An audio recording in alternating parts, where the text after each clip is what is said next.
Hello, welcome to Maurya. I am Uma Chaudhary और आज की क्लास में हम कॉग्निटिव डेवलपमेंट से जुड़े हुए कुछ क्वेश्चंस को सॉल्व करेंगे। This is our practice session related to the cognitive development. चलिए हमारे पहले क्वेश्चन की तरफ चलते हैं। देखते हैं हमारा फर्स्ट क्वेश्चन क्या है और आप में से किन को ये क्वेश्चन आता है। अगर आपको आता है तो बहुत अच्छी बात है, और अगर नहीं आता है तो आपको थोड़ा रिवाइज करने की ज़रूरत है। तो our first question is Jean पियाजे, सॉरी जीन्स लिखा हुआ है, Jean, it is Jean, okay. Jean पियाजे ने के सिद्धांत में अनुक्रम का अर्थ है। The seriation in Jean Piaget's theory refers to. Jean पियाजे की थ्योरी में सीरिएशन जो वर्ड है उसका मतलब क्या है, या वो किस चीज़ को रिप्रेजेंट करता है, ये हमारा क्वेश्चन है। आपके पास 4 ऑप्शन दिए गए हैं, चारों ऑप्शंस को पढ़िए और आंसर बताइए कि इसका सही आंसर क्या होगा। तब तक हम भी कोशिश करते हैं इसका आंसर फाइंड आउट करने की। फर्स्ट ऑप्शन दे रखा है हमारा option A, the ability to order object based on one dimension, for example length. वस्तुओं को एक ऑर्डर के हिसाब से क्या करना, जमाना, उनकी डायमेंशंस के हिसाब से। लाइक हमने एक एस्पेक्ट ले लिया, कोई भी चीज़ है, कोई भी ऑब्जेक्ट है। ऑब्जेक्ट से मीनिंग है कि कोई क्या है, कोई चीज़ है। अब चाहे वो इस शेप में भी हो सकती है, उसकी शेप ये भी हो सकती है, हो सकता है उसका कलर ग्रीन हो सकता है कलर ये हो, ठीक है। तो उसकी शेप के हिसाब से या उसकी साइज़ के हिसाब से, लाइक पेंसिल्स रखी हुई हैं, एक पेंसिल ये, ठीक है। तो उन ऑब्जेक्ट को क्या करना, उनकी डायमेंशंस के बेसिस पर क्या करना, ऑर्डर में ऑब्जेक्ट्स को रिकॉग्नाइज करना या उनको सेट करना, उनको फिक्स करना। पहला ऑप्शन ये है कि वस्तुओं को एक आयाम के आधार पर क्रमबद्ध करने की क्षमता। जैसे कि लिए एग्जांपल दे दिया कि लेंथ की लंबाई के हिसाब से हम चीज़ों को क्या कर रहे हैं, क्रमबद्ध कर रहे हैं, सिस्टमेटिकली एक ऑर्डर में सेट कर रहे हैं। दूसरा ऑप्शन है हमारा the ability to take the perspective of others, दूसरों के पर्सपेक्टिव को समझने की हमारी योग्यता।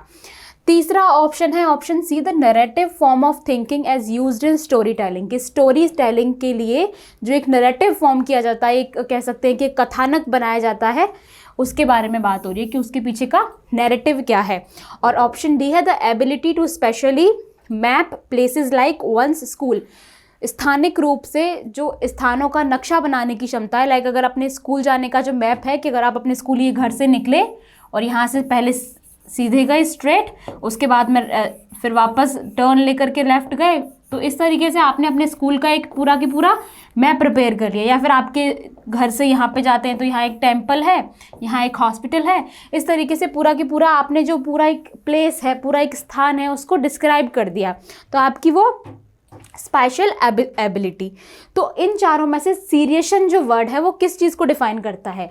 तो जब हमने पियाजे की थ्योरी की थी और उसमें मैंने आपको बताया था कि पियाजे की थ्योरी में 4 स्टेजेस पियाजे ने बताई थी, उसमें से जो तीसरी स्टेज थी जिसे हमने कहा था कॉन्क्रीट ऑपरेशनल स्टेज, कौन सी, थर्ड स्टेज जो थी वो थी कॉन्क्रीट ऑपरेशनल स्टेज।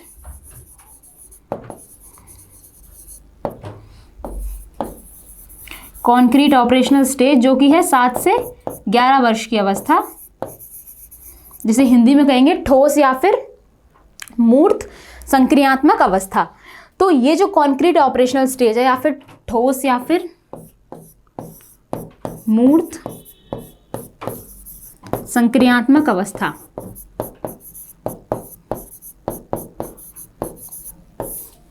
संक्रियात्मक अवस्था 7 से 11 वर्ष।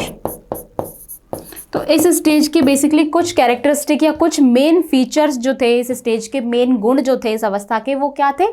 एक उनमें से क्या था, सीरिएशन भी था। इस स्टेज में बेसिकली क्या होता है, हमारी जो लॉजिकल थिंकिंग होती है, तार्किक रूप से सोचने की क्षमता, जिसकी शुरुआत क्या होती है, some sort of logical reasoning, हमारी प्री ऑपरेशनल स्टेज में जाती है। लेकिन पूर्ण रूप से हमारी लॉजिकली सोचने की जो क्षमता होती है, और किन चीज़ों के बारे में, जो हमारे सामने फिजिकली प्रेजेंट है, ठोस रूप में, सॉलिड फॉर्म में हमारे सामने जो चीज़ें प्रेजेंट है, जिनको हम देख सकते हैं, उन चीज़ों के बारे में हम तर्क लगाने लग जाते हैं, लॉजिक यूज़ करने लग जाते हैं in those object which is are present in front of us, जो हमारे सामने प्रेजेंट है उन पर हम लॉजिक अप्लाई करने लग जाते हैं। तो वो कौन सी स्टेज है, concrete operational stage. Concrete operational stage के मेन फीचर्स में मैंने आपको बताया था कि इसमें क्या होगा, फर्स्ट ऑफ ऑल ईगोसेंट्रिसिज्म खत्म हो जाएगा, ठीक है। उसके बाद में दूसरी चीज़ मेन इंपॉर्टेंट कि सब जो भी ऑब्जेक्ट होंगे उनका क्या होगा, डिसेंट्रलाइजेशन हो जाएगा। जो इससे पहले की जो स्टेज थी उसमें क्या था, थॉट्स का सेंट्रलाइजेशन था कि हम थॉट्स को, विचार, जो भी चीज़ें हमारे सामने आती हैं उनका सिर्फ एक एस्पेक्ट देख पाते थे। पर इस स्टेज में जब हम होंगे तो क्या होंगे, मल्टीपल जो भी एस्पेक्ट होंगे उनको देख पाएंगे, समझ पाएंगे और इवेल्युएट कर पाएंगे। उसके बाद में तीसरी चीज़ थी क्लासिफिकेशन, कि चीज़ों को उनके रंग, रूप, साइज के बेसिस पर, कैटेगरी के बेसिस पर उनको डिफरेंशिएट कर पाएंगे। लाइक वेजिटेबल्स एक डायरेक्शन में गई हैं सारी की सारी, एक कंपार्टमेंट में रख दिया, जितने भी फ्रूट्स हैं उनको एक कंपार्टमेंट में, स्वीट्स अलग करके रख दिए हैं, जो भी स्पाइसी फूड है या फिर स्टार्टर जिसे कह रहे हैं वो एक डायरेक्शन में रखे, और जो मेन कोर्स फूड है वो एक डायरेक्शन में। इट मीन्स हमने उनको किसी एक स्पेसिफिक कैटेगरी के बेसिस पर डिवाइड कर दिया है, तो सब फूड, लेकिन फिर भी क्लासीफाई किया ना किसी न किसी बेसिस पर, तो क्लासिफिकेशन। उसके बाद में ट्रांजिटिविटी। ट्रांजिटिविटी एक वर्ड है जिसका मीनिंग क्या होता है कि हम चीज़ों के बीच में रिलेशनशिप ढूंढने लग जाते हैं, ऑब्जेक्ट्स के बीच में, ह्यूमंस के बीच में, जो भी स्टिमुलस हमारे सामने होते हैं उनके बीच में रिलेशनशिप फाइंड आउट करना सीख जाते हैं। ये एक मेन कैरेक्टर है कॉन्क्रीट ऑपरेशनल स्टेज का। अब रिलेशनशिप कैसे, जैसे हमारे सामने दो अलग अलग वाटर बॉटल्स रखी हुई हैं, ठीक है, एक का कलर ब्लू है, एक का कलर वाइट है या फिर ब्लैक है, लेकिन क्या है उनके बीच में एक रिलेशनशिप क्या है कि दोनों ही वाटर बॉटल्स है, दोनों का ही यूज़ क्या होता है, वाटर फिल करने के लिए होता है। भले ही उनका साइज, शेप अलग अलग है, लेकिन उनके बीच में एक रिलेशनशिप है, ठीक है। या फिर दो अलग अलग चीज़ें हैं, लाइक एक बॉटल है जो पिंक कलर की है और एक पिंक कलर की कोई ड्रेस है। अब उन दोनों का आपस में क्या कनेक्शन, लेकिन एक कनेक्शन ये है उनके बीच में कि उन दोनों का रंग सेम है, बॉटल भी पिंक कलर की है, ड्रेस भी पिंक कलर की है। तो इट मीन्स हम चीज़ों में किसी न किसी बेस पर सिमिलरिटी फाइंड आउट करने लग जाते हैं। तो ये क्या हो गया, ट्रांजिटिविटी, कि हम थॉट्स के बीच में रिलेशनशिप, लाइक अगर कोई चीज़ कलर भी सेम नहीं है, एग्जाम्पल के लिए आप ले लीजिए, कलर भी सेम नहीं है, लेकिन क्या है, एक पेन और दूसरे पेन में सिमिलरिटी क्या है, अदर देन दिस कि वो दोनों पेन है, या फिर एक पेन है, एक कोई लकड़ी का या स्टिक का कोई टुकड़ा है, उन दोनों का क्या है, साइज सेम है या फिर उनकी लेंथ जो है वो सेम है, तो उसके बेसिस पर हमने रिलेशनशिप फाइंड आउट कर लिया।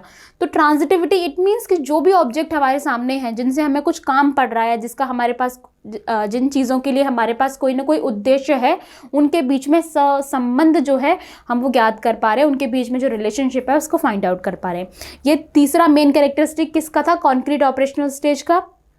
इसके अलावा एक मेन कैरेक्टरिस्टिक क्या है कि इस स्टेज में सीरिएशन की एबिलिटी होती है।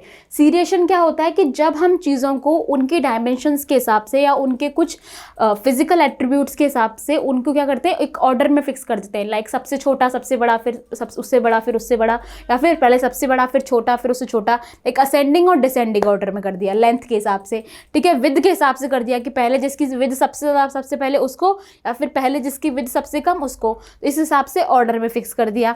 या फिर साइज के हिसाब से कर दिया कि सबसे पहले कर दिया कि एक जो राउंड है उसको सबसे पहले, फिर उसके बाद में जो रेक्टेंगल है उसको, फिर उसके बाद में कोई ट्राइंगल। इट मीन्स बेसिस पे जो भी आप अपना एक बेस लगा रहे हैं उसके हिसाब से चीज़ों को उनकी डायमेंशंस के हिसाब से सेट कर रहे हैं इन अ ऑर्डर या फिर सिस्टमेटिक मैनर, क्रम के हिसाब से कर रहे हैं, ना कि ऐसे रैंडमली कुछ भी, क्रम के हिसाब से। तो वो एबिलिटी क्या होती है, सीरिएशन की होती है। तो हमारा ऑप्शन ए कहता है कि the ability to order object based on one dimension, for example length, कि एक डायमेंशन के हिसाब से उन चीज़ों को उनके ऑर्डर में सेट करना, वो क्या है, सीरिएशन है। वस्तुओं को एक आयाम के हिसाब पर या एक डायमेंशन के हिसाब से उनको क्रमबद्ध करने की जो एबिलिटी होती है, क्षमता होती है, उसे कहते हैं सीरिएशन। तो हमारा यहाँ पर option number A is correct कि ऐसी जो एबिलिटी होती है जिसके थ्रू हम क्या करते हैं, चीज़ों को, कोई भी उनकी कैरेक्टरिस्टिक ले सकते हैं, चाहे लेंथ है, चाहे साइज है, चाहे शेप है, उसके बेसिस पर हम क्या करते हैं, उन डायमेंशंस के बेसिस पर उनको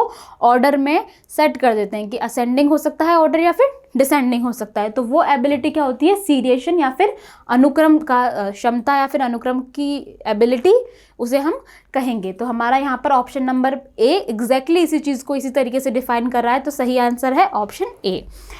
ऑप्शन बी, सी और डी भी देख लेते हैं। बी क्या कहता है कि दूसरों का दृष्टिकोण, ठीक है, दूसरों का दृष्टिकोण अपनाने की क्षमता, the ability to take the perspective of others. दूसरों के जो पर्सपेक्टिव है उसको जब हम समझने लग जाते हैं, इसका मतलब ईगोसेंट्रिसिज्म खत्म हो गया, अहम केंद्रितता जिसे कहते हैं, एंड ऑफ ईगोसेंट्रिसिज्म।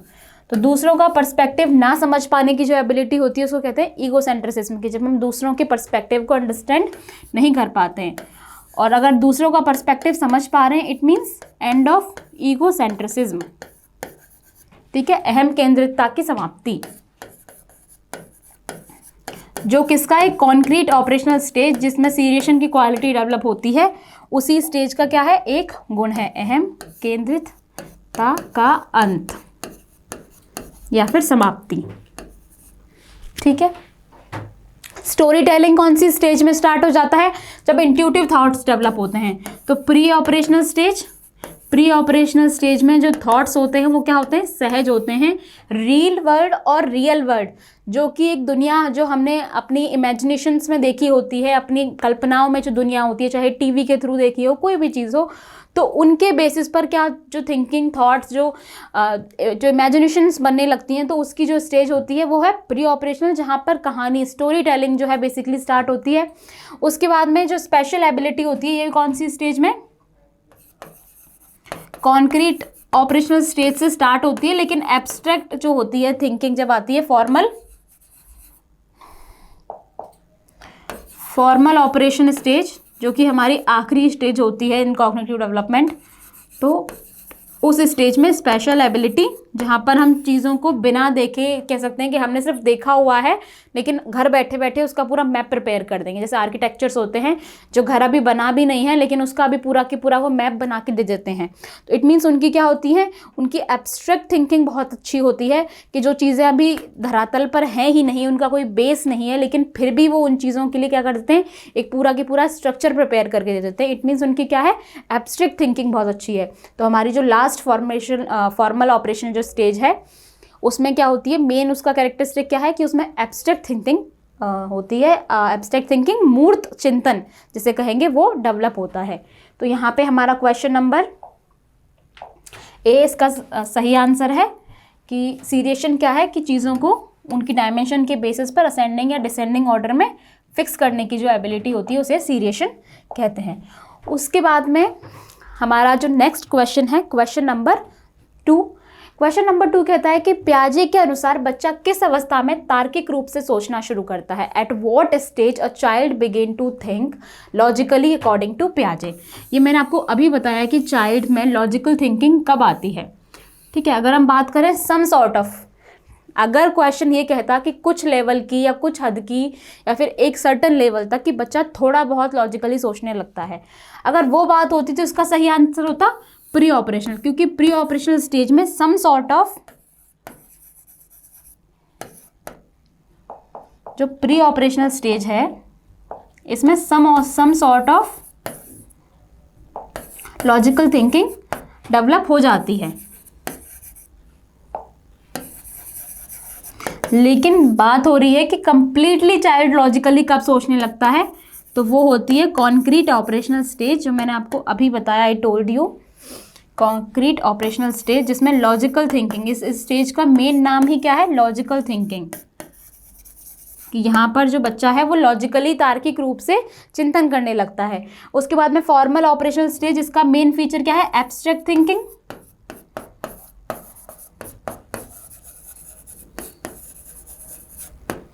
और हमारी जो पहली स्टेज बची है वो क्या है, सेंसरी मोटर स्टेज। और सेंसरी मोटर स्टेज है वो मेनली किसके लिए जानी जाती है कि यहाँ पर बच्चा जो भी चीज़ें देखता है, करता है, समझता है, किसके थ्रू, रिफ्लेक्स एक्टिविटीज़ के थ्रू या फिर अपने सेंसरी ऑर्गन्स के थ्रू। तो यहाँ पर मेन इंपॉर्टेंस किसकी होगी, reflex activities and sensory organs, sensory organs and reflex activities.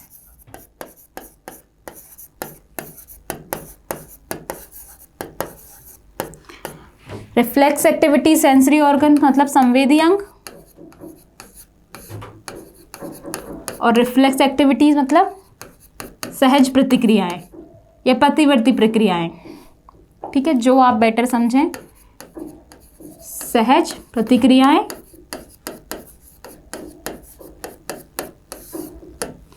Pre operational stage, इसका मेन क्या है, कुछ लेवल की लॉजिकल थिंकिंग, ठोस परिचालन में पूर्ण तार्किक चिंतन,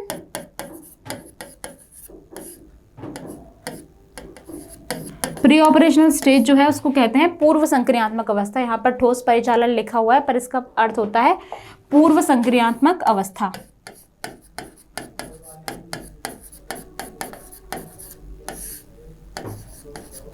पूर्व संक्रियात्मक अवस्था।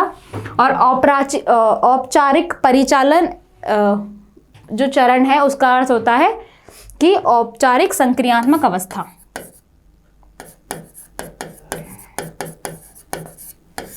जिसका मेन गुण क्या होता है? मूर्त चिंतन।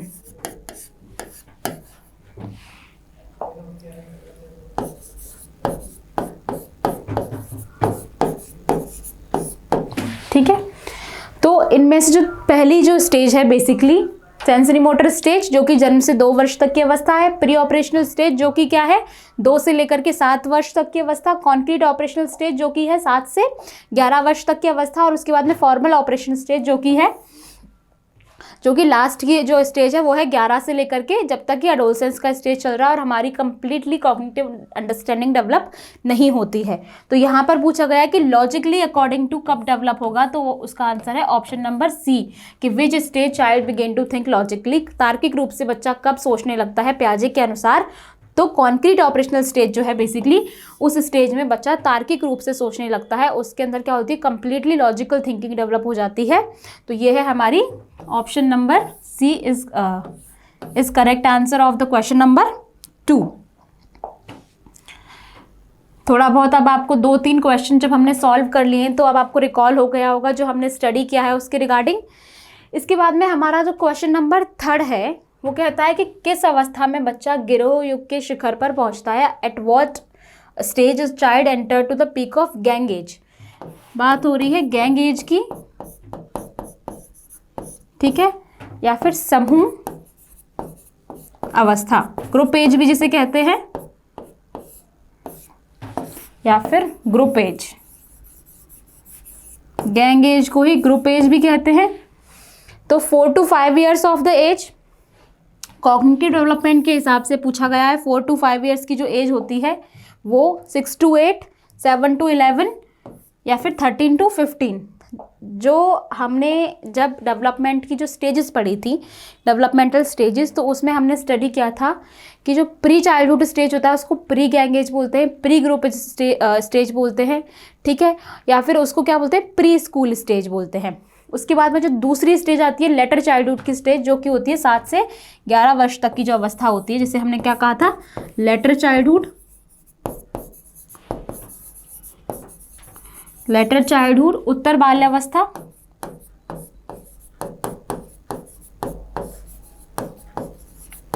अब उत्तर बाल्यावस्था जो है इसके मेन नाम क्या क्या थे? स्कूल एज कहा था इसे,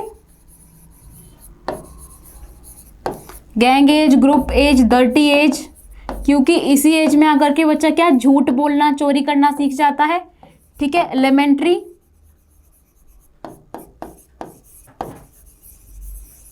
और basically group age, gang age इसी स्टेज के नाम है। इसे समटाइम्स गोल्डन एज भी कहा जाता है और इसे एक प्रॉब्लमेटिक एज भी कहा था, ठीक है। प्रॉब्लमेटिक एज भी इसे कहते हैं क्योंकि बच्चा इस स्टेज में आकर के अपने थॉट्स बनाने लग जाता है, पीयर ग्रुप को ओरिएंटेशन ज़्यादा देता है, अपनी उस उम्र के जो सहपाठी होते हैं, अपने जो मित्र होते हैं, दोस्त होते हैं, उनको इंपॉर्टेंस ज़्यादा देता है।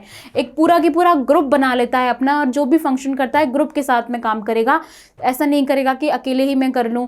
अपने फ्रेंड्स के साथ में रहना उसे ज़्यादा अच्छा लगता है। फैमिलियराइजेशन कह सकते हैं या फिर सोशलाइजेशन इस स्टेज में ज़्यादा होने लगता है, और स्पेसिफिकली टुवर्ड्स पीयर ग्रुप, जो अपनी जो उम्र के जो लोग हैं उनके साथ में दोस्तियां ज़्यादा होने लगती हैं। तो वो कौन सी है? 7 to 11 ईयर की जो एज होती है, लेटर चाइल्डहुड की स्टेज, उसे कहते हैं pre gang as, gang as जिसे कहते हैं। और अगर पियाजे के हिसाब से देखा जाए तो इस स्टेज को कहेंगे concrete operational stage. Concrete operational stage, concrete operational stage में जो बच्चा है वो गैंग बनाने लग जाता है, इसलिए उसे गैंग एज भी कहते हैं। और अगर ओवरऑल देखा जाए डेवलपमेंटल स्टेजेस में तो उसे क्या कहेंगे? लेटर चाइल्डहुड की स्टेज कहेंगे। तो हमारा option number C is correct here in the question number 3। अब देखते हैं क्वेश्चन नंबर 4। क्वेश्चन नंबर 4 क्या कहता है कि पियाजे के अनुसार निम्नलिखित में से कौन सी संज्ञानात्मक विकास की अवस्था नहीं है। पियाजे ने जो संज्ञानात्मक विकास की, कॉग्निटिव डेवलपमेंट की जो स्टेजेस बताई हैं, उनमें से इन ऑप्शंस में दी गई कौन सी स्टेज नहीं है? Which of the following is not a stage of cognitive development according to the पियाजे। इनमें से कौन सी स्टेज है जो पियाजे ने नहीं बताई है? ऑप्शन नंबर ए दे रखा है संवेदी मोटर अनुकूलन की अवधि, the period of sensory motor adaptation. तो सेंसरी मोटर स्टेज जो है वो पियाजे ने बताई है हमारी स्टेज नंबर 1, ठीक है। उसके बाद में संवेदी मोटर या फिर इसे संवेदी प्रेरक या संवेदी पेशीय, पेशीय या प्रेरक अगर हिंदी में लग रहा हो, पेशीय या फिर प्रेरक। इसके बाद में हमारा ऑप्शन नंबर बी कहता है प्रतीकात्मक और अवधारणात्मक विचार का विकास, the development of symbolic and perceptual thought. तो ये हो गई हमारी स्टेज नंबर 2 जिसे कहते हैं पूर्व संक्रियात्मक अवस्था या फिर प्री ऑपरेशनल स्टेज। और प्री ऑपरेशनल स्टेज को 2 सब स्टेजेस में डिवाइड करके पियाजे ने बताया था। पहली स्टेज जिसे प्री कंसेप्चुअल स्टेज कहते हैं और दूसरी जिसे कंसेप्चुअल या फिर इंट्यूटिव स्टेज कहते हैं। पहली प्री कंसेप्चुअल पूर्व वैचारिक अवस्था, मतलब विचारों का फॉर्मेशन अभी इस स्टेज में कंप्लीटली नहीं होता है लेकिन शुरू होने का कह सकते हैं कि टाइम पीरियड होता है। उसके बाद में दूसरी वैचारिक अवस्था जिसे कहते हैं या फिर इंट्यूटिव स्टेज या फिर सहज अवस्था कहते हैं कि इस स्टेज में विचार बनने ज़रूर लगेंगे लेकिन अपने हिसाब से विचारों का फॉर्मेशन नहीं होगा। जो चीज़ें एनवायरनमेंट से देखेंगे करेंगे उन्हीं के बारे में सोचेंगे, उन्हीं चीज़ों के लिए थॉट्स होंगे और रियल वर्ड दोनों के बीच में क्या होंगे, कंफ्यूज होंगे बीच में, ठीक है। एक जिसे क्या कहते हैं एक मैजिकल स्टेज भी कहा था पियाजे ने। तो ये कौन सी थी हमारी दूसरी स्टेज जो कि है प्री ऑपरेशनल स्टेज। उसके बाद में तीसरा ऑप्शन दिया गया है सहज विचार की अवधि, इंट्यूटिव थॉट। तो इंट्यूटिव थॉट्स मतलब इंट्यूटिव स्टेज जो प्री ऑपरेशनल स्टेज का ही क्या है, स्टेज 2 पार्ट बी। तो ये हो गई कौन सी, ये। और यहाँ सिंबॉलिक बात हो रही है तो क्या हो गया pre operational stage part A, pre operational stage part B. और लास्ट में जो ऑप्शन दी गया है the period of silent observation. तो साइलेंट ऑब्जर्वेशन की कोई भी स्टेज या फिर इस तरीके का ट्रेट लेकर के पियाजे ने मौन अवलोकन की अवधि नाम से कुछ भी नहीं बताया था। तो हमारा यहाँ पे आंसर क्या होगा, ऑप्शन नंबर डी। यहाँ पर पूछा है कि कौन सी पियाजे के अनुसार संज्ञानात्मक विकास की अवस्था नहीं है। तो बाकी की तीनों अवस्थाएं हैं, ये पूर्व संक्रियात्मक का भाग है, पूर्व संक्रियात्मक में पूर्व वैचारिक और सहज विचार की अवधि मतलब कि वैचारिक,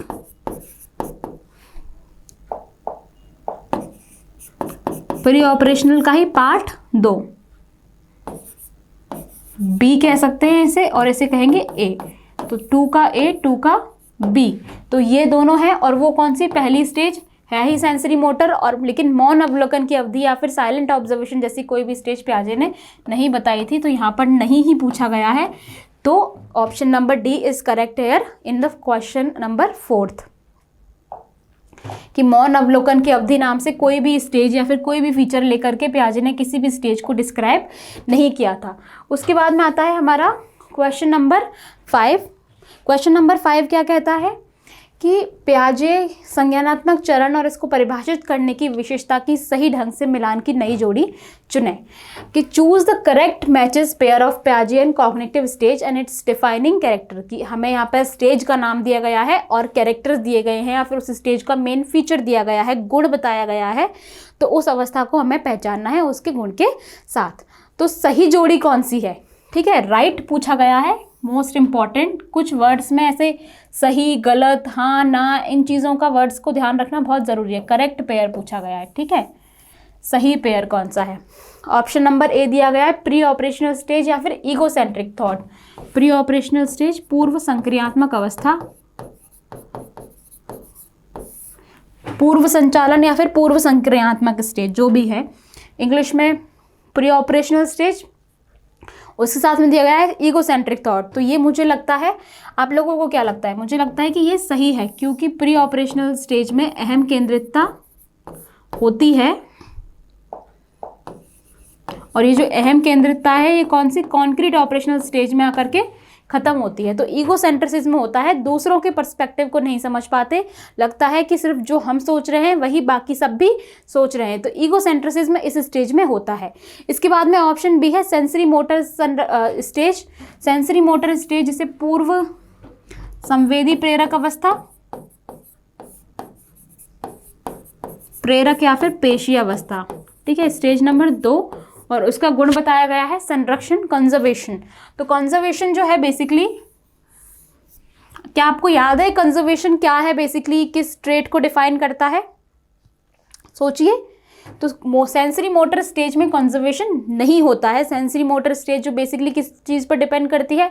सबसे पहले तो रिफ्लेक्स एक्टिविटीज़, उसके बाद में बच्चा जो भी एक्सप्लोर करेगा वर्ड्स को या जिस भी चीज़ को जानेगा किसके थ्रू? सेंसेस के थ्रू, सेंस ऑर्गन्स के थ्रू। और तीसरी क्या होती है कि ऑब्जेक्ट परमानेंस मेन फीचर। और चौथा होता है कि बच्चे में क्या होती है, some sort of cause and effect relationship को समझने लग जाता है कि अगर किसी ने कोई चीज़ वहाँ से हटाई है तो उसने हटाई है, ठीक है, ये चीज़ खुद से नहीं हुई। तो अगर कोई कॉज होगा तो उसका जो अफेक्ट होगा बच्चा समझने लग जाता है कि अगर मैं जो रेटलर है उसको मैं अगर बजाऊंगा तो उसकी वजह से आवाज़ क्रिएट होगी। तो इस तरीके की सम सॉर्ट ऑफ चीज़ें बच्चा इस स्टेज में सोचने लग जाता है, लेकिन ऑब्जेक्ट को रिप्रेजेंट नहीं कर पाता, ठीक है, वर्ड्स को बहुत ज़्यादा बोल नहीं पाता, लैंग्वेज डेवलपमेंट नहीं होता, थॉट्स क्लियर नहीं होते हैं, ईगोसेंट्रिक बहुत ज़्यादा होता है। तो ये कुछ स्टेजेस सेंट्री मोटर स्टेज की। कंजर्वेशन इस स्टेज में नहीं होता है। कंजर्वेशन, संरक्षण, एक ऐसी एबिलिटी होती है जिसमें क्या होता है कि जो भी चीज़ें हैं, लाइक अगर कोई भी ऑब्जेक्ट है उसके एक्सटर्नल एट्रीब्यूट में या उसकी एक्सटर्नल अपीयरेंस में कोई चेंज करने से उसकी जो क्वांटिटी है, ठीक है, या फिर उसकी जो इंटरनल अपीयरेंस है या फिर जो भी उसकी मात्रा है, क्वांटिटी है, उसमें कोई भी चेंज नहीं होगा। ये क्या है? कंजर्वेशन का गुण होता है। कंजर्वेशन, संरक्षण का गुण, कि अगर कोई पानी की बोतल में या फिर कुछ ग्लास में, कटोरी में अगर पानी है तो उसको किसी दूसरे पॉट में, किसी दूसरे अगर यूटेंसिल में कर देंगे तो इससे क्या होगा, उसकी मात्रा पर कोई फर्क नहीं पड़ेगा। इस चीज़ को समझने में बच्चों की अनएबिलिटी होती है सेंसरी मोटर स्टेज में। तो कंजर्वेशन का गुण या संरक्षण का गुण इस स्टेज में नहीं होता है। उसके बाद में ऑप्शन नंबर सी है कॉन्क्रीट ऑपरेशनल स्टेज, जिसमें दे रखा है एब्स्ट्रैक्ट थिंकिंग। तो clearly abstract thinking concrete operational stage में नहीं होती है। तो कॉन्क्रीट ऑपरेशनल स्टेज में क्या होगी? लॉजिकल थिंकिंग होगी अबाउट द जो भी कॉन्क्रीट या फिर ठोस या मूर्त चीज़ें होंगी। एब्स्ट्रैक्ट थिंकिंग किस में होगी? फॉर्मल ऑपरेशन की स्टेज में। और फॉर्मल ऑपरेशन की स्टेज के साथ में किसका पेयर बनाया हुआ है? सेंट्रेशन का। सेंट्रेशन की एबिलिटी होती है कि जो बच्चा है वो एक ही एस्पेक्ट को देख पाता है, चीज़ों को दूसरे एस्पेक्ट से नहीं सोच पाता।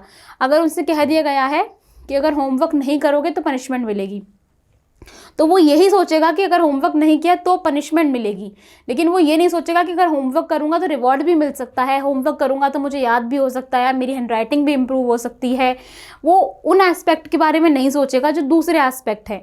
वो क्या सोचेगा? अगर नहीं किया तो पनिशमेंट मिलेगी, तो बस इस पनिशमेंट को अवॉइड करने के लिए वो होमवर्क करेगा। उसके पास कोई तीसरा एस्पेक्ट इस चीज़ का है ही नहीं, क्योंकि वो कौन सी स्टेज में है? सेंट्रेशन की स्टेज में है। तो एक ही एस्पेक्ट के बारे में सोच रहा है, लेकिन जो सेंट्रेशन है वो किसमें? कॉन्क्रीट ऑपरेशनल स्टेज तक आते आते खत्म हो जाता है। और कॉन्क्रीट ऑपरेशनल स्टेज में डिसेंट्रेशन, मतलब कि मल्टीपल एस्पेक्ट को, बहुत सारे पहलुओं को सोचने की जो क्षमता होती है वो विकसित हो जाती है।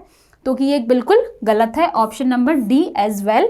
तो यहाँ पर चीज़ जो हमें सही लग रही थी और जो सही है वो क्या है? ऑप्शन नंबर ए, कि जो संक्रियात्मक अवस्था होती है, पूर्व संक्रियात्मक अवस्था, प्री ऑपरेशनल स्टेज, उसमें ईगोसेंट्रिक थॉट्स होते हैं। यस, होते हैं। और ईगोसेंट्रिक जो थॉट्स हैं वो किसमें? कॉन्क्रीट ऑपरेशनल स्टेज या मूर्त अवस्था जो होती है, मूर्त संक्रियात्मक अवस्था, उस स्टेज में आकर के वो खत्म हो जाते हैं।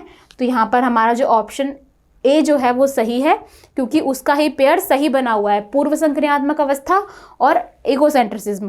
क्योंकि प्री ऑपरेशनल स्टेज में ही क्या होता है? ईगोसेंट्रिसिज्म होता है। तो option number A is correct answer of the question number 5। हमारा next question, question number 6, let's read it. निम्नलिखित में से कौन सा पियाजे के संज्ञानात्मक विकास के चरण की औपचारिक संक्रियात्मक अवस्था की विशेषताएं हैं? Which of the following is the characteristic of the formal operation stage of Piaget's stage of cognitive development? तो जो पियाजे की डेवलपमेंट की जो थ्योरी है उसमें फॉर्मल ऑपरेशन जो स्टेज है उसके कैरेक्टरिस्टिक दिए गए हैं और पूछा गया है कि इनमें से कौन कौन से कैरेक्टरिस्टिक फॉर्मल ऑपरेशन स्टेज में होते हैं। फर्स्ट ऑप्शन दे रखा है hypothetic deductive reasoning. Hypothetic deductive reasoning, परिकल्पना के बारे में थिंकिंग, सॉर्ट ऑफ थिंकिंग की जो चीज़ों जिनका बेस नहीं है, इमेजिनेटिव थिंकिंग, इफ़ बट, अगर ऐसा हो गया तो क्या होगा, लेकिन अगर ऐसा हो गया तो क्या हो गया, हालांकि ऐसा नहीं होना चाहिए।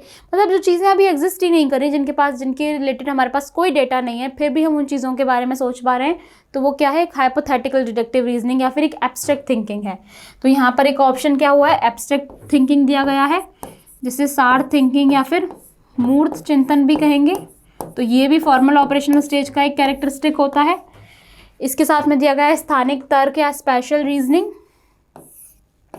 तो स्पेशल रीजनिंग क्या होती है, जब एब्स्ट्रैक्ट थिंकिंग डेवलप होगी तभी तो क्या होगा, उन चीज़ों के बारे में सोच पाएंगे जिन प्लेसेस पर अभी गए भी नहीं हैं या फिर जाकर आ गए हैं लेकिन घर बैठे जिनके बारे में सोच रहे हैं। तो कोई भी चीज़ है, ऑब्जेक्ट है, उसकी अलग अलग डायमेंशंस, उस जगह के बारे में सोच पाना।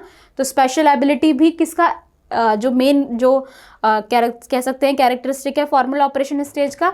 लास्ट दिया गया है लॉजिकल अप्रोच या फिर तार्किक दृष्टिकोण। तो ये लॉजिकल अप्रोच है वो मेन कैरेक्टरिस्टिक है कॉन्क्रीट ऑपरेशनल स्टेज का। कॉन्क्रीट ऑपरेशनल स्टेज, ठीक है, ठोस या मूर्त संक्रियात्मक अवस्था।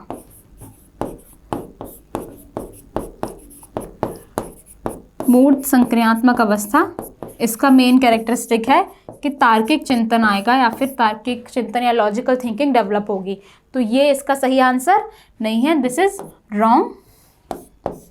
ठीक है, logical approach is not the characteristic या not the feature of abstract think या फॉर्मल ऑपरेशन स्टेज का मेन गुण वो नहीं है। तो हमारे पास क्या सही है, 1, 2 और 3। तो देखिए हमारा कौन सा option A, B, C, D में से कौन सा कहता है 1, 2, 3। तो option B is correct here, क्योंकि इसमें ही हमारे 3 जो चीज़ें जो गुण फॉर्मल ऑपरेशन स्टेज में या फिर औपचारिक संक्रियात्मक अवस्था में होते हैं वो इसमें प्रेजेंट हैं। तो option number B is correct in the question number 6। Let's move to our next question. हमारा अगला क्वेश्चन है कि जीन पियाजे के अनुसार विकास की पूर्व संक्रियात्मक अवस्था में बच्चे निम्नलिखित में सक्षम होते हैं। अकॉर्डिंग टू जीन पियाजे, children in a pre operational stage of development are able to do. कि जो पूर्व संक्रियात्मक जो स्टेज में बच्चे होंगे, प्री ऑपरेशनल स्टेज, जो कि पियाजे की कौन सी है, सेकेंड स्टेज है। कौन सी है, सेकेंड स्टेज। तो उस स्टेज में बच्चे क्या करने में एबल होते हैं या फिर उनकी कौन सी एबिलिटी है या कौन सा गुण है उस स्टेज से मिलता जुलता हुआ। रिवर्सिबल थिंकिंग, ये क्या है, प्री ऑपरेशनल स्टेज की एक लिमिटेशन है। ठीक है, उसकी सीमितता की लिमिटेशन जो है कि उस स्टेज में जो चाइल्ड होगा बेसिकली रिवर्सिबल थिंकिंग नहीं कर पाएगा, प्रतिवर्ती या फिर पलटावी जो चिंतन होगा वो उस बच्चे का नहीं होगा। मेक बिलीव प्ले, तो मेक बिलीव प्ले ये हमने पढ़ा था कि इस स्टेज में, प्री ऑपरेशनल स्टेज में बच्चे मेक बिलीव प्ले या फिर मेक निर्माण विश्वास नाटक जिसे कहेंगे करते हैं। इसका एग्जाम्पल भी मैंने आपको बताया था। मेक बिलीव प्ले का एग्जाम्पल था कि बच्चे क्या होते हैं, चोर पुलिस खेलते हैं, ठीक है, हाउस पार्टीज खेलते हैं,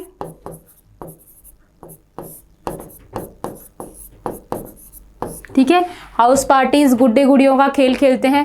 मतलब जो चीज़ें अपने एनवायरनमेंट में देखते हैं उन्हीं पर गेम बना करके खेलते हैं। अगर अपने पेरेंट्स को देखते हैं कि कोई हमारे घर आया हुआ है तो हम भी अपने जो फ्रेंड्स हैं, कजिन्स हैं, उनके साथ मिलकर के ड्रामा करते हैं, खेलते हैं उनके साथ में कि अच्छा अब आप हमारे घर आइए, हम आपको जो भी नाश्ता होगा वो सर्व करेंगे, अब आप हमारे घर आइए। तो इस तरीके के बच्चे गेम खेलते हैं, चोर पुलिस खेलते हैं कि अच्छा मैं चोर हूँ, आप पुलिस बनो, आप पुलिस बनो, मैं चोर बनता हूँ। मतलब इस तरीके की चीज़ें जो है बच्चे वो खेलते हैं। मेक बिलीव प्ले, जिनका कोई बेस नहीं होता लेकिन उन चीज़ों को अपने एनवायरनमेंट में जो देख रहे हैं उनको खेलते हैं। ये किसकी स्टेज का जो इंपॉर्टेंट फीचर है, प्री ऑपरेशनल स्टेज का, make believe play. Hierarchical classification जो है वो कॉन्क्रीट ऑपरेशनल स्टेज में आता है। कॉन्क्रीट ऑपरेशनल स्टेज के लिए मैं CNP लिख रही हूँ यहाँ पर, ठीक है। तो कॉन्क्रीट ऑपरेशनल स्टेज जो कि क्या है, थर्ड स्टेज है, उसके अंदर कौन सी, उस कॉन्क्रीट ऑपरेशनल स्टेज में हिरार्किकल क्लासिफिकेशन, रिवर्सिबल थिंकिंग भी किसमें, इसी स्टेज में डेवलप होती है। और कंजर्वेशन का जो गुण है वो भी किसमें, इसी में डेवलप होता है। संरक्षण का जो गुण है ये मैंने अभी बताया था आपको कि वो किसमें, कॉन्क्रीट ऑपरेशनल स्टेज, जो ठोस संक्रियात्मक अवस्था है उसमें वो डेवलप होगा। तो यहाँ पर जो कह सकते हैं कि पूर्व संक्रियात्मक अवस्था का जो मेन फीचर है, या कह सकते हैं कि बच्चे इस स्टेज में क्या करने की एबिलिटी रखते हैं, तो मेक बिलीव प्ले जो है बच्चे खेलते हैं। इसका एग्जाम्पल है बच्चे चोर पुलिस खेलते हैं, हाउस पार्टीज, किटी पार्टीज जैसे गेम्स हैं वो बच्चे खेलते हैं मेक बिलीव प्ले। और बाकी के जो तीनों फीचर्स हैं, ये तीनों किसके कॉन्क्रीट ऑपरेशनल स्टेज के गुण हैं, उनको आप याद रखिए, कंजर्वेशन, रिवर्सिबल थिंकिंग और हायरार्किकल क्लासिफिकेशन। या फिर अगर पूछ रहे हैं कि पूर्व संक्रियात्मक अवस्था की लिमिटेशन क्या क्या है, उसकी सीमितता क्या क्या है, तो आप इनमें से कर सकते हो, क्योंकि ये पूर्व संक्रियात्मक अवस्था की लिमिटेशन है ये तीनों। लेकिन उसका जो फीचर है कि बच्चे क्या कर पाएंगे वो क्या है, option B is correct in the question number 7। इसके बाद में है हमारा नेक्स्ट क्वेश्चन नंबर 8।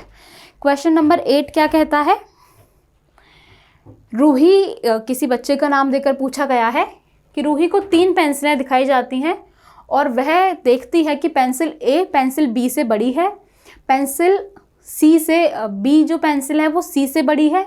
जब रूही निष्कर्ष निकालती है कि ए सी से बड़ी पेंसिल है, तो वह जीन पियाजे के संज्ञानात्मक विकास की किस विशेषता का प्रदर्शन कर रही है। पूछा गया है कि एक बच्ची है जो डिफ्रेंशिएट कर पा रही है that A is longer than B and B is longer than C. तो ए सबसे बड़ा, फिर उसके बाद में बी और उसके बाद में सी। तो अगर देखा जाए तो उनका क्रम क्या होगा, इस तरीके से होगा। तो which characteristic of Jean Piaget's cognitive development is she demonstrating. तो वो किस गुण को इसमें से दिखा रही है या फिर बता रही है।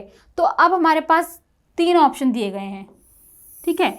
हाइपोथेटिकल डिडक्टिव रीजनिंग तो बिल्कुल नहीं है, क्योंकि हाइपोथेटिकल डिडक्टिव रीजनिंग अगर होती तो ये जो पेंसिल उसके सामने प्रेजेंट है, जब उसको 3 पेंसिलें दिखाई जा रही हैं, इट मीन्स फिजिकली कोई चीज़ क्या है, प्रेजेंट है, तो क्या होगा, परिकल्पना तो बिल्कुल नहीं होगी। और परिकल्पना फॉर्मल ऑपरेशन स्टेज का कैरेक्टरिस्टिक है, जहाँ पर एब्स्ट्रैक्ट थिंकिंग आती है, अमूर्त चिंतन, जो चीज़ें सामने प्रेजेंट नहीं है उनके बारे में भी सोच पाते हैं। तो ऑप्शन डी तो बिल्कुल भी नहीं है। सबसे पहले इस ऑप्शन को हम यहाँ पर कैंसिल कर देते हैं, हटा देते हैं।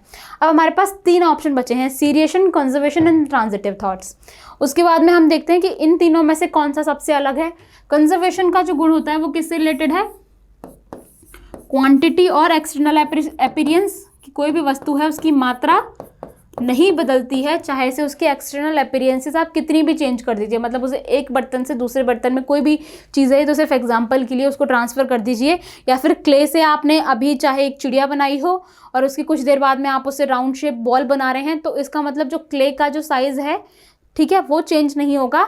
आप उससे भले कुछ भी शेप बना लीजिए, चाहे आप उसको खींच के लंबा कर दीजिए, ठीक है, चाहे से आप उसको राउंड शेप में कर दीजिए, उसे क्ले की जो क्वांटिटी है उसमें कोई फ़र्क नहीं पड़ेगा, कोई चेंज नहीं आएगा।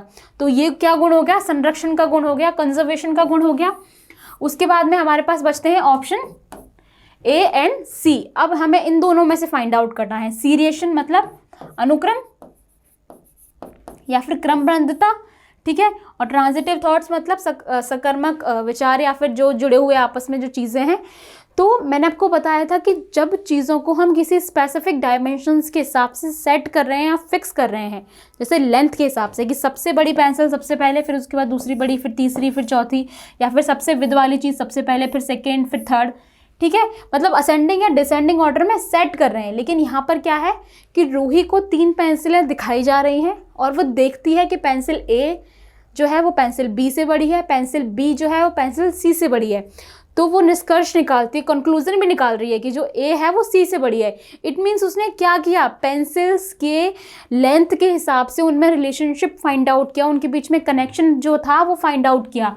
और कनेक्शन की जब बात होती है तो कौन सा, मैंने आपको कैरेक्टरिस्टिक बताया था कि एबिलिटी या फिर जो गुण जो है, जो रिलेशनशिप फाइंड आउट करने की एबिलिटी देता है चीज़ों के बीच में, वो है ट्रांजिटिव थॉट्स, सकर्मक विचार जिसे कहेंगे।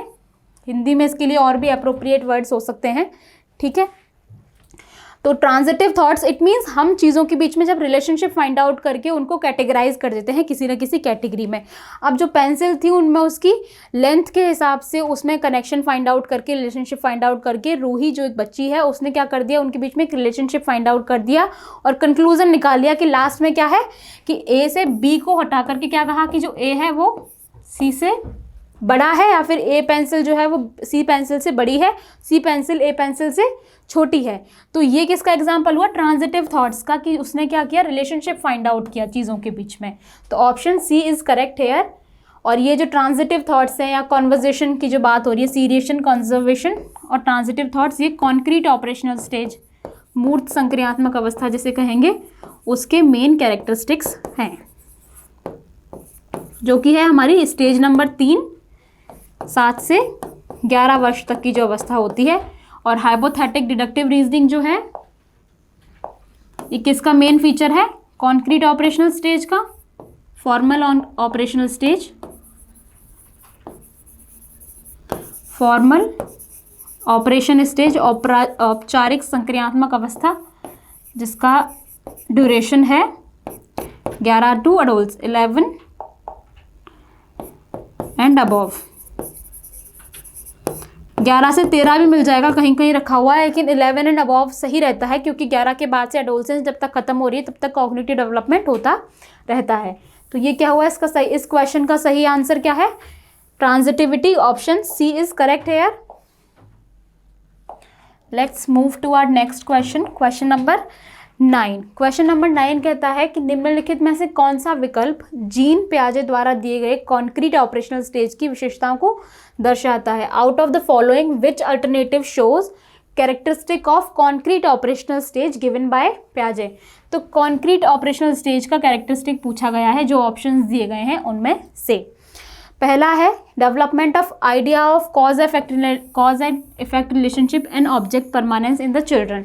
तो ये मैंने आपको अभी बताया था कि cause and effect relationship and object permanence जो है बेसिकली, ठीक है, कारण प्रभाव संबंध, और बच्चों में ऑब्जेक्ट परमानेंस जिसे कहेंगे वस्तु स्थायित्व, वस्तु स्थायित्व। ये जो कैरेक्टरिस्टिक है ये बेसिकली कौन सी स्टेज में होता है? स्टेज नंबर 1, जिसे हम कहेंगे sensory motor stage, stage 1 sensory motor stage.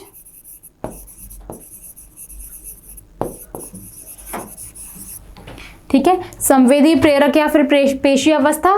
Option number B दे रखा है, the child gain an understanding of principles such as conservation logical thought emerges. तो कंजर्वेशन और लॉजिकल थॉट्स जो है वो कौन सी स्टेज में आते हैं? कॉन्क्रीट ऑपरेशनल स्टेज में।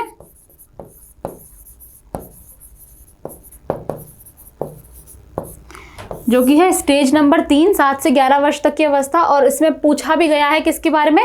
कॉन्क्रीट ऑपरेशनल स्टेज के बारे में। तो हमें अपना ऑप्शन नंबर बी में सही आंसर मिल गया है, लेकिन ऑप्शन नंबर सी और डी भी देखते हैं। तो हमारा ऑप्शन नंबर सी क्या कहता है? The child begin to represent the word symbolically. तो सिंबल्स के थ्रू जो वर्ड्स को रिप्रेजेंट करना बच्चा सीख जाता है, या फिर mental representation of the word, कि मानसिक रूप से शब्दों का जो प्रतिनिधित्व करना बच्चा सीखता है, तो वो कौन सी स्टेज होती है?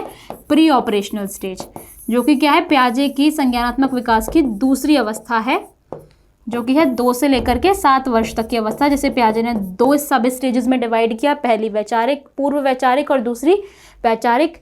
पहली वैचारिक जिसे कहेंगे प्री कंसेप्चुअल स्टेज, और दूसरी जो है वैचारिक अवस्था उसे कहेंगे कंसेप्चुअल स्टेज, जो कि है 5 से लेकर के 7 वर्ष तक की अवस्था। और जो पहली है वो क्या है? 3 से लेकर के 2 या 3 से लेकर के 4 वर्ष तक की जो अवस्था होती है। उसके बाद में ऑप्शन नंबर डी क्या है? तार्किक सोच के कई रूपों को बनाने में सक्षम हो जाता है, become capable creating several forms of logical thoughts. तो ये जो लॉजिकल थॉट्स बनाने की जो कैपेबिलिटी है बेसिकली, ये कब से शुरू हो जाती है? प्री ऑपरेशनल स्टेज से शुरू हो जाती है, लेकिन कंप्लीटली किस में आती है? कॉन्क्रीट ऑपरेशनल स्टेज में। लेकिन जो सबसे बेस्ट डिफाइंड आंसर क्या है इस क्वेश्चन का, कि the child gain an understanding of principle such as conservation logical thought emerge, की जो कंजर्वेशन संरक्षण के जो तार्किक चिंतन के जो गुण हैं वो बच्चे में कौन सी स्टेज में डेवलप होते हैं? तो इसका करेक्ट आंसर है ऑप्शन नंबर बी, जो कि कॉग्निटिव जो हमारी पियाजे की बताई गई दूसरी स्टेज के सही गुणों को रिप्रेजेंट करता है। कंजर्वेशन जो है मेन फीचर है इस स्टेज का। इसके बाद में हमारा नेक्स्ट क्वेश्चन है क्वेश्चन नंबर 10। क्वेश्चन नंबर 10 है, पियाजे के अनुसार निम्नलिखित में से कौन सा कारक विकास को प्रभावित करने में महत्वपूर्ण है। अकॉर्डिंग टू पियाजे which of the following factor play an important role in influencing development. Development को इन्फ्लुएंस करने का कौन सा मेन कैरेक्टर है। तो पियाजे ने मोस्ट ऑफ इम्पॉर्टेंटली सबसे पहले कॉग्निटिव डेवलपमेंट की बात की, संज्ञानात्मक विकास का सिद्धांत दिया। पियाजे ने क्या कहा, बच्चों को एक वर्ड यूज किया था पियाजे ने फॉर द चिल्ड्रंस। पियाजे ने बच्चों को क्या कहा था, लिटिल साइंटिस्ट कहा था। दिस इज वेरी इंपॉर्टेंट, ठीक है। और एक इंपॉर्टेंट चीज पियाजे के बारे में एक और क्या थी कि पियाजे ने क्या कहा था कि जो बच्चे हैं वो क्या करते हैं, बिल्डर्स ऑफ देयर थॉट्स, कि बच्चे अपने विचारों के निर्माणकर्ता खुद होते हैं, उसके लिए उनको किसी की हेल्प की ज़रूरत नहीं पड़ती। और वो किसके थ्रू सीखते हैं, इन्वायरमेंटल के साथ में जो एक्टिविटी करते हैं, इंटरेक्शन के थ्रू या फिर एक्सप्लोरेशन के थ्रू। तो यहाँ पे हमारे पास ऑप्शन दिए गए हैं। मेन पियाजे के अनुसार विकास को प्रभावित करने वाला मेन कारक क्या है, रीइंफोर्समेंट, ठीक है, पुनर्बलन जिसे कहेंगे। तो पियाजे ने पुनर्बलन का इम्पोर्टेंस जो था वो इतना नहीं माना, क्योंकि जो बिहेवियरिस्ट थे हैं वो इस चीज़ में बिलीव करते हैं, बिहेवियरिस्ट व्यवहारवादी जो मानते हैं कि किससे जो वर्ड है वो किससे चलता है, या फिर जो भी लर्निंग प्रोसेसेस होती हैं वो किसके थ्रू होती हैं, स्टिमुलस रिस्पॉन्स के कनेक्शन के थ्रू होती है। कि जो भी उद्दीपक है और उसके साथ में जो कनेक्शन बनता है, उसके साथ में लैंग्वेज की इंपॉर्टेंस भी पियाजे ने बताई थी, लेकिन इतनी ज़्यादा नहीं थी, ठीक है। पियाजे ने कहा था बच्चा जो भी चीज़ें सीखता है वो एक्सपीरियंस करके सीखता है फिजिकल वर्ल्ड के साथ में। तो हमारा जो ऑप्शन नंबर सी है वहाँ पर सही है कि बच्चे जो भी चीज़ें सीखते हैं, जो मेन रोल होता है वो बच्चों का खुद का होता है। और उसका दूसरा इंपॉर्टेंट कि इंटरेक्शन विद द एनवायरनमेंट या फिर इंटरेक्शन विद द वर्ल्ड, की दूसरे वर्ल्ड के साथ में इंटरेक्शन करके जो अनुभव बच्चा करता है उनसे सीखता है। तो इमिटेशन इज़ नॉट इम्पॉर्टेंट। ये फीचर्स इंपॉर्टेंट हो सकते हैं, लेकिन यहाँ पे पूछा गया है कि कौन सा जो है वो महत्वपूर्ण भूमिका निभाता है, ठीक है। इंपॉर्टेंट रोल की बात आ गई है, तो इंपॉर्टेंट रोल जो पियाजे ने बताया था वो क्या था, experience with the physical world, जो संसार है उसके साथ में जो एक्सपीरियंस करेगा बच्चा चीज़ों को, उसके साथ में ही अपने स्कीमाज प्रिपेयर करता है। और स्कीमा क्या होता है, बेसिकली इन्फॉर्मेशन का एक ब्लॉक, ठीक है। इन्फॉर्मेशन का एक ब्लॉक जो है उसे पियाजे ने स्कीमा कहा। और स्कीमाज प्रिपेयर होते हैं किसके साथ में, एनवायरनमेंट के साथ में इंटरेक्शन करके। हमारा अगला क्वेश्चन है क्वेश्चन नंबर 11। क्वेश्चन नंबर 11 कहता है a stage theory of development explicitly emphasize which of the following principle. विकास का चरण सिद्धांत निम्नलिखित में से किस पर जोर देता है। तो बेसिकली स्टेज थ्योरी की बात हो रही है। अब इसमें पियाजे की थ्योरी की बात नहीं हो रही है। स्टेज थ्योरी मतलब जितनी भी स्टेजेस हैं डेवलपमेंट की उनके बारे में बात हो रही है, कि जितनी भी स्टेज थ्योरी होती है या फिर स्टेज थ्योरी का जो कॉन्सेप्ट है, चरण अवस्था या फिर अवस्था का जो सिद्धांत है बेसिकली, कि जिस कॉन्सेप्ट के बेसिस पर लोगों ने स्टेज थ्योरी दी है डेवलपमेंट की, वो किस बेसिस पर काम करता है, उसका जो मेन बेस है वो क्या है। पहला कॉन्टिन्यूटी ऑफ डेवलपमेंट, ठीक है। दूसरा है डिसकॉन्टिन्यूटी ऑफ द डेवलपमेंट। तीसरा है cultural factors that influence development. और चौथा है environmental factors in developmental process. तो 4 तरीके की चीज़ें जो हैं वो बताई गई हैं, ठीक है।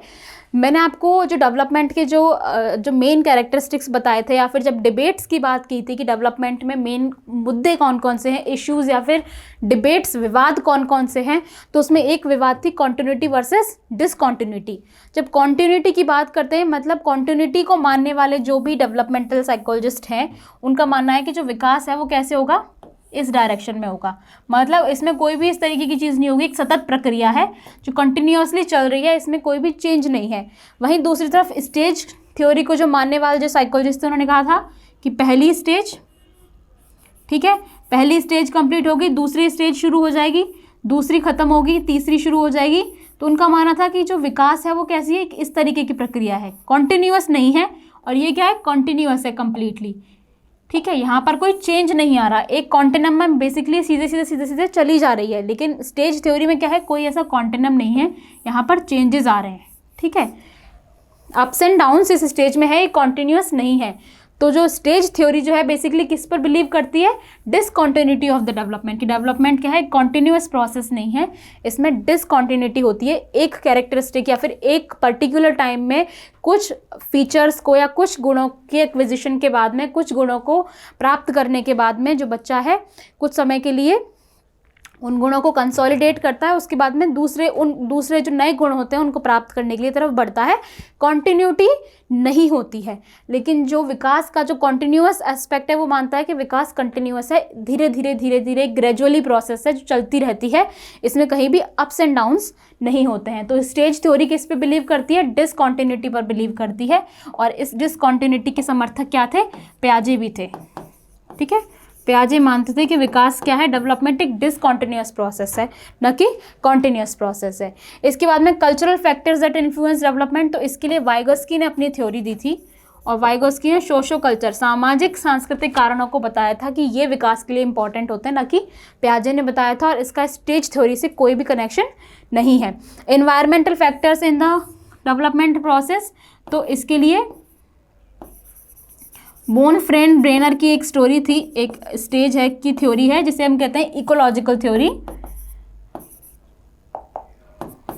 इकोलॉजिकल थ्योरी, तो वो इस चीज़ पर बेस्ड है कि environmental factor important role play करते हैं। और उन्होंने कुछ इसके लेवल्स बताए थे।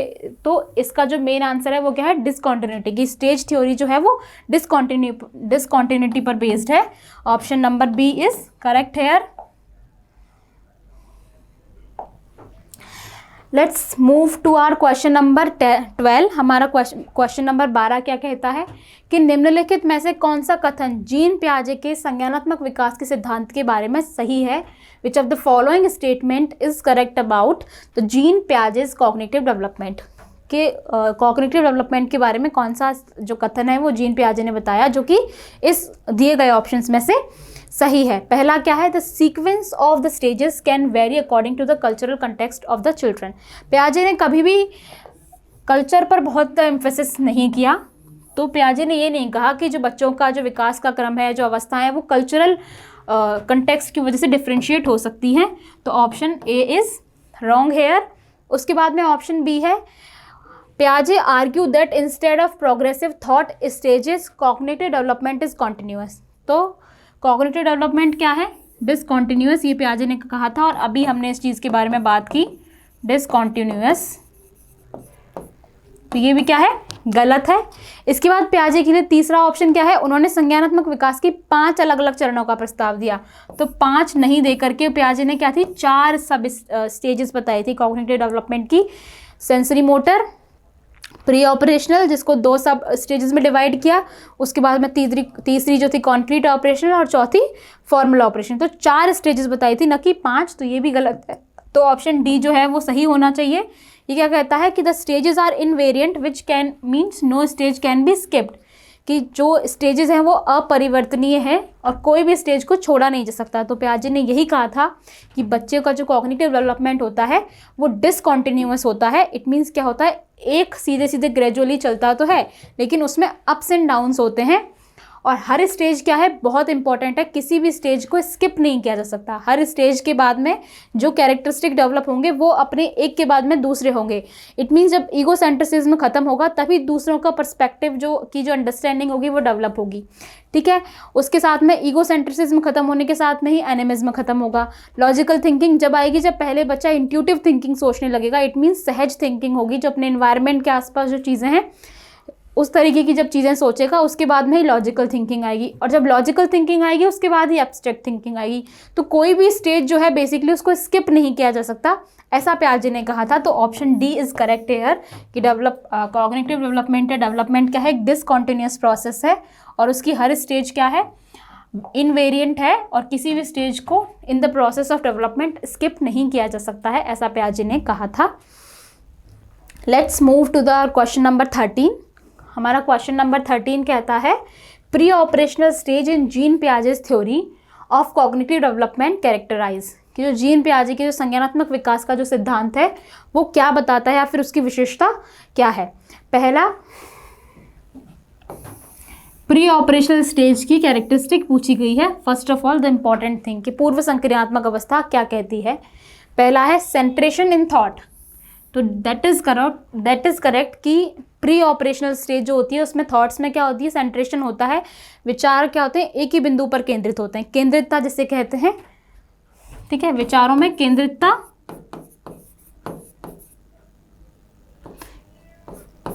या फिर केंद्रीकरण जिसे कहते हैं कि विचारों का केंद्रीकरण इस स्टेज में होता है, ठीक है। मोनोलॉग टॉक जिसे कहते हैं कि बच्चे क्या होते हैं, खुद से बात करते लगते हैं, सेल्फ टॉक या फिर मोनोलॉग भी इस स्टेज की एक मेन लिमिटेशन है। इसके अलावा जो ऑप्शन नंबर बी दे रखा है वो है hypothetic deductive thinking. Hypothetical deductive thinking abstract thinking के साथ आती है, अमूर्त चिंतन के साथ में, और अमूर्त चिंतन किसका है, फॉर्मल ऑपरेशनल स्टेज का मेन कैरेक्टरिस्टिक है, फॉर्मल ऑपरेशन स्टेज। FOS मैंने डिफाइन किया है स्टेज नंबर 5 को FOS के थ्रू, फॉर्मल ऑपरेशनल स्टेज। इसके बाद में है option number C, ability to conserve and seriate object, कि वस्तुओं को संरक्षित करने की और अनुक्रमित करने की क्षमता। कंजर्वेशन का गुण और सीरिएशन की क्वालिटी कौन सी स्टेज में होती है, कॉन्क्रीट ऑपरेशनल स्टेज, COS, ठीक है, मूर्त संक्रियात्मक अवस्था। उसके बाद में डेवलपमेंट ऑफ एब्स्ट्रैक्ट थिंकिंग, तो डेवलपमेंट ऑफ एब्स्ट्रैक्ट थिंकिंग किसमें होता है, फॉर्मल ऑपरेशनल स्टेज, जो कि है हमारी स्टेज नंबर 5, 4, और ये जो है हमारी pre operational stage, operational stage, POS। तो प्री ऑपरेशनल स्टेज जो है उसमें हमारी कौन सी एबिलिटी होती है, सेंट्रेशन होता है थॉट्स में, विचारों में केंद्रीकरण होता है, एक एस्पेक्ट को ही सोच पाते हैं, दूसरे एस्पेक्ट को नहीं सोच पाते हैं। तो ये क्या, option number A is correct in the question number 13, जहां पर पूछा गया है कि प्री ऑपरेशनल स्टेज पूर्व संक्रियात्मक अवस्था का मेन गुण या विशेषता क्या है, कि विचारों में केंद्रीकरण इस अवस्था का एक मेन गुण है। इसके बाद में है क्वेश्चन नंबर 14। क्वेश्चन नंबर 14 है, पियाजे के अनुसार संज्ञानात्मक विकास की द्वितीय अवस्था है, अकॉर्डिंग टू द पियाजे the second stage of cognitive development. तो pre operational stages, second stage पूर्व संक्रियात्मक अवस्था, पूर्व संक्रियात्मक अवस्था,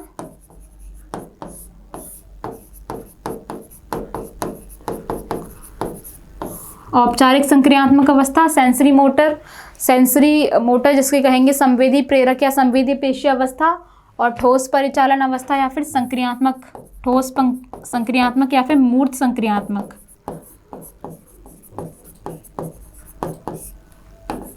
तो दूसरी अवस्था कौन सी होती है, पूर्व संक्रियात्मक अवस्था है जो है प्री ऑपरेशनल स्टेज, वो पियाजे की दूसरी स्टेज होती है। पहली सेंसरी मोटर स्टेज नंबर 1, जिसका एज ड्यूरेशन क्या होता है, 0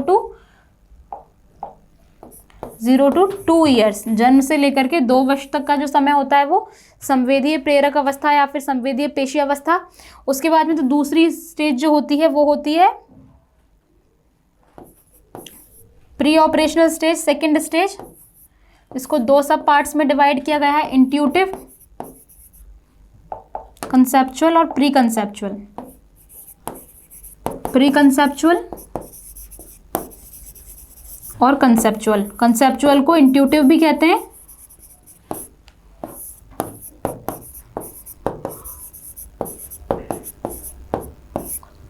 इनका टाइम ड्यूरेशन है 2 से लेकर के 7 वर्ष तक की जो अवस्था होती है वो कौन सी है, प्री ऑपरेशनल स्टेज, जिसके बारे में इस क्वेश्चन में पूछा गया है। इसके बाद में जो ऑप्शन बी है उसमें दे रखा है फॉर्मल ऑपरेशनल स्टेज, जो कि है पियाजे के हिसाब से 4th स्टेज, और ऑप्शन डी में दे रखी है कॉन्क्रीट ऑपरेशनल स्टेज, जो कि पियाजे की तीसरी अवस्था है, जो कि 7 से 11 वर्ष तक की होती है, और 11 एंड अबव, 11 और उससे अधिक एडोलसेंस तक कौन सी होती है, फॉर्मल ऑपरेशन स्टेज, जो कि पियाजे की 4th स्टेज है, जो पियाजे ने संज्ञानात्मक विकास की बताई। तो यहाँ पर दूसरी स्टेज पूछा गया है, तो option number C is correct कि pre operational stage is the second stage in the Piaget's cognitive developmental stage theory. और next question is question number 15। Question number 15 है, जीन पियाजे ने अपने संज्ञानात्मक विकास के सिद्धांत में संज्ञानात्मक संरचनाओं की व्याख्या किस संदर्भ में की है। In this theory of cognitive development, Jean पियाजे explain cognitive structure in terms of कि जो कॉग्निटिव स्ट्रक्चर है उसको किस बेसिस पर बताया है। तो मैंने आपको क्या पियाजे की थ्योरी की स्टार्टिंग में जो हमारा फर्स्ट लेक्चर था पियाजे की थ्योरी का, उसमें मैंने आपको बताया था कि पियाजे ने कॉग्निटिव स्ट्रक्चर को कुछ टर्म्स में डिवाइस किया। उन्होंने बताया कि जो कॉग्निटिव स्ट्रक्चर जो होती है, ठीक है, suppose this is a imaginative place, जिसे पियाजे ने या फिर साइकोलॉजिस्ट ने क्या कहा, माइंड। अब इस माइंड में जब इन्फॉर्मेशन फॉर्म होती है या फिर जो भी हमारी कॉग्निटिव स्ट्रक्चरिंग जो होती है, संज्ञानात्मक विकास, संज्ञानात्मक क्या होता है, बेसिकली किसी भी चीज़ की समझ। और समझ कैसे डेवलप होती है, जब हम एनवायरनमेंट के साथ में एक्सपीरियंस करते हैं, इंटरेक्ट करते हैं। तो जब हमने एनवायरनमेंट को, अपने आसपास के वातावरण को अनुभव किया, उसके साथ में क्रियाएं की, तो हमारे पास वहाँ से आ रही है कुछ ना कुछ सूचना, इन्फॉर्मेशन, और उस इन्फॉर्मेशन को हम स्टोर करते हैं in the form of block, कि उनके कुछ ना कुछ ब्लॉक्स बना लेते हैं। और उन ब्लॉक्स को पियाजे ने क्या कहा, स्कीमास। तो स्कीमा क्या होता है, मेन कंपोनेंट होता है कॉग्निटिव स्ट्रक्चर का। संज्ञानात्मक विकास की जो संरचना होती है उसका मेन स्ट्रक्चर या मेन बेस क्या होता है, स्कीमा होता है। ठीक है, स्कीमास का जो एक्विजिशन होता है वो अडेप्टेशन की प्रोसेस के थ्रू होता है, जिसे हम कहते हैं अनुकूलन की प्रक्रिया के द्वारा हम जो भी नई इन्फॉर्मेशन आ रही है उसको अडेप्ट करते हैं, ग्रहण करते हैं। और अडेप्टेशन की जो प्रोसेस होती है वो दो सब प्रोसेसेस से होती है। पहली असिमिलेशन, जिसे कहते हैं सदृशीकरण, दूसरा होता है अकोमोडेशन। तो इन दो प्रोसेस के थ्रू जो भी हमारे पास न्यू इन्फॉर्मेशन आती है उसको हम अपनी पुरानी इन्फॉर्मेशन में फिक्स करते हैं, या फिर अगर फिक्स नहीं हो पाती है तो नया स्कीमा फॉर्म कर लेते हैं, या फिर पुरानी इन्फॉर्मेशन को मॉडिफाई कर लेते हैं। तो ये दो सब प्रोसेस पियाजे ने बताई थी। तो यहाँ पर पूछा गया है कि पियाजे ने संज्ञानात्मक विकास की जो संरचना है उसकी व्याख्या किस रूप में की। तो स्कीमा के तौर पे या स्कीमा की फॉर्म में पियाजे ने कॉग्निटिव डेवलपमेंट को एक्सप्लेन किया, या उसकी जो स्ट्रक्चर है उसका जो मेन या बेसिक कंपोनेंट पियाजे ने स्कीमा को बताया। यहाँ पर स्टिमुलस रिस्पॉन्स जो ऑप्शन नंबर ए में दिया गया है, this is related to the behaviourism, व्यवहारवाद जिसे कहते हैं। व्यवहारवाद एक ऐसा कॉन्सेप्ट है जो मानता है कि जो भी चीज़ें हम सीखते हैं, जो भी हमारे पास इंफॉर्मेशन आती है, जो भी हमारी समझ डेवलप होती है वो स्टिमुलस रिस्पॉन्स के थ्रू होती है। इट मीन्स जो भी इन्वायरमेंट में कोई चीज़ दिख रही है और उस पर हम रिस्पॉन्स कर रहे हैं, उसके थ्रू हमारी समझ डेवलप हो रही है, ये स्टिमुलस रिस्पॉन्स। एसोसिएशन, उसके बाद में जोन ऑफ प्रॉक्सिमल डेवलपमेंट, जो कि वाइगस्की ने बताया, वाइगस्की ने बताया था जोन ऑफ प्रॉक्सिमल डेवलपमेंट। और उसके बाद में साइकोलॉजिकल टूल्स, तो ये साइकोलॉजिकल टूल्स जो वर्ड है ये पियाजे ने यूज़ ही नहीं किया था अपनी थ्योरी में, उन्होंने यूज़ किया था कॉग्निटिव स्ट्रक्चर के लिए स्कीमा, कि जो कॉग्निटिव स्ट्रक्चर है उसका जो मेन बेस है वो क्या है, स्कीमा है, और स्कीमा क्या है, इंफॉर्मेशन का एक ब्लॉक। तो आज की क्लास में हमने ये 15 क्वेश्चंस जो है पियाजे की थ्योरी से रिलेटेड या फिर कॉग्निटिव डेवलपमेंट से रिलेटेड जो क्वेश्चंस थे, आज की क्लास में अपने अपने प्रैक्टिस सेशन में इन क्वेश्चंस को कंप्लीट किया, डिस्कस किया।